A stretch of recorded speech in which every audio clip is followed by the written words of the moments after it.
Bertemu lagi dengan saya Satgar, untuk dengan YouTube aku Sobat Bisa dan episode My dari 6. Kali ini saya akan menjelaskan tentang peraturan-peraturan yang harus kalian patuhi karena ubah kerja rumahku.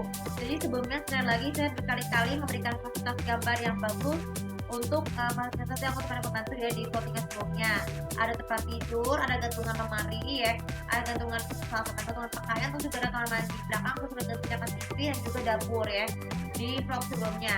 Maka dari saya peraturan-peraturannya apa aja yang harus kalian patuhi sama pembantu rumahku adalah, jadi yang pertama adalah harus sopan.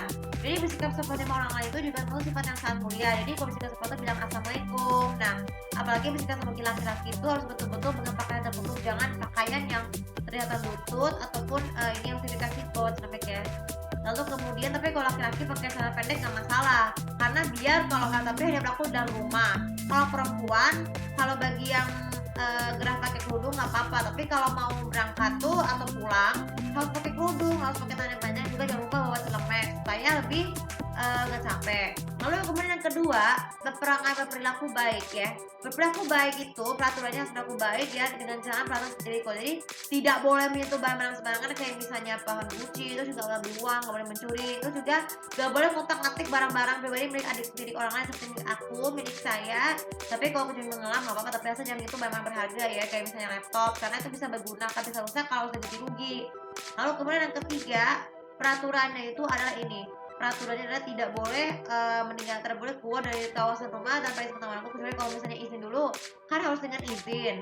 Kalau misalnya aku mau ke pasar izin dulu, kalau misalnya temen aku boleh silakan, tapi harus diawasi terus menerus supaya ini. Atau selalu dampingin itu seperti adanya kalau misalnya berangkat kerja, tapi nggak usah sebaiknya karena kan terlalu jauh kan mau ke rumah. Lalu kemudian yang keempat, kalau jika ayah sama bunda aku pergi ya, peraturan yang keempat itu harus tertib. Jadi tidak boleh benar-benar kalau misalnya harus betul-betul beresin rumah sendiri ya, harus beresin supaya kalau misalnya harus dikunci ya.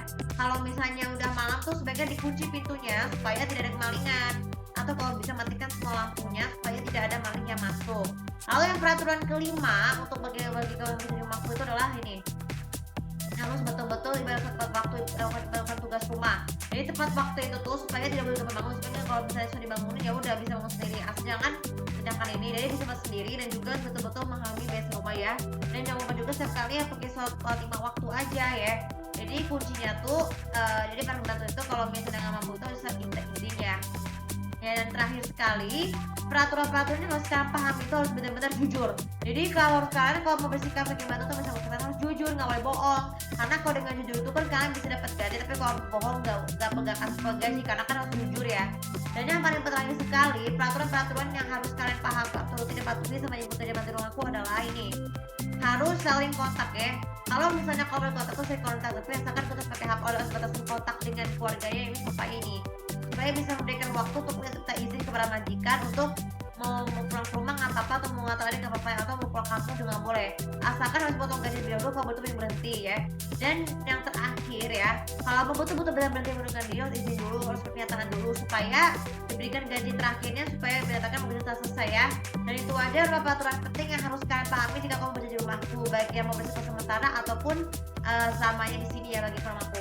Oke, terima kasih juga bermanfaat, dan jangan lupa seperti biasa tuh follow sosial media aku, komen dan subscribe positif, tahu bagaimana apa saja peraturan-peraturan harus kalian pahami sama bekerja di rumahku, bantu di rumahku.